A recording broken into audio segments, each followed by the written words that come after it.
मान्यवर, जोर से बोलने से सत्य को छिपाए नहीं।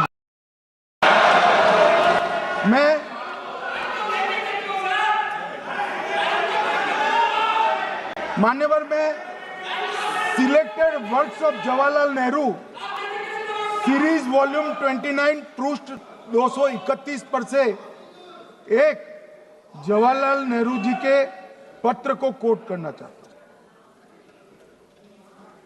अनौपचारिक रूप से संयुक्त राज्य अमेरिका ने यह सुझाव दिया कि चीन को संयुक्त राष्ट्र में तो ले लिया जाए, मगर सुरक्षा परिषद को नहीं। सुरक्षा परिषद में भारत को लेना चाहिए, यह अमेरिका का प्रस्ताव था।